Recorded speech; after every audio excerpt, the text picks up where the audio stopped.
আসসালামু আলাইকুম। আশা করি আল্লাহর অশেষ মেহেরবানিতে সকলেই ভালো আছেন, সুস্থ আছেন। আমিও আলহামদুলিল্লাহ আল্লাহর অশেষ মেহেরবানিতে সুস্থ আছি, ভালো আছি। তো খুব ভালো লাগতেছে আজকে এই জন্য যে রমজান আমাদের খুব কাছাকাছি। আমরা রমজানের খুব দোরগোড়ায় আছি।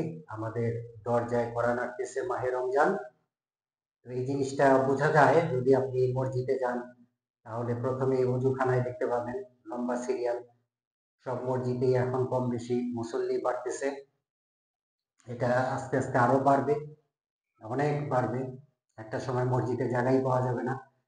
এখন প্রচুর মুসল্লি আসে ওয়াক্তিয়া নামাজে।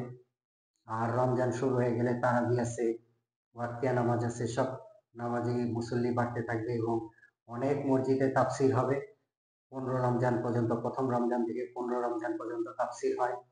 তাফসির মাহফিলে অনেক আলোচনা হবে, কোরআন থেকে হাদিস থেকে আলোচনা হবে।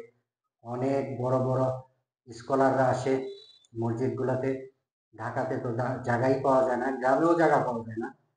যাই হোক, আপনাদের সকলকেই অগ্রিম রমজান মোবারক, রমজানের শুভেচ্ছা ও অভিনন্দন। আল্লাহর কাছে দোয়া করি এবারে রমজানটা আমাদের যেন ভালো কাটে, সবাই যেন সুস্থ থাকে, সুন্দর থাকে এবং পরিপূর্ণ রমজানের যে হকটা আদায় করতে পারে।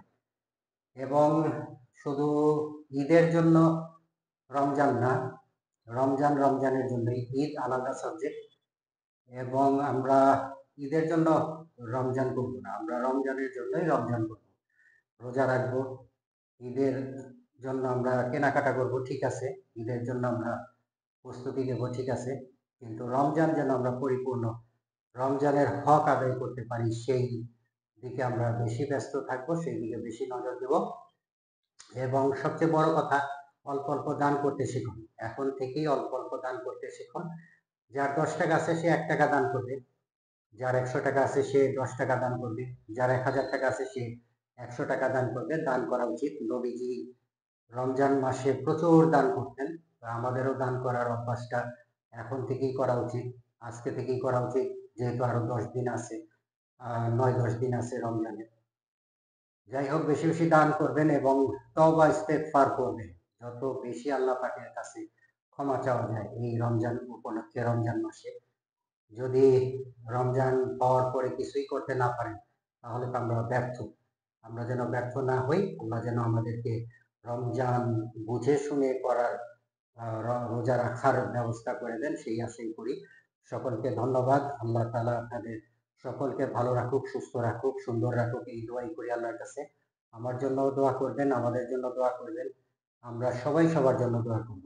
সেই লক্ষ্যেই আজকে শেষ করতেছি। আসসালামু আলাইকুম ওয়া রাহমাতুল্লাহি ওয়া বারাকাতুহু।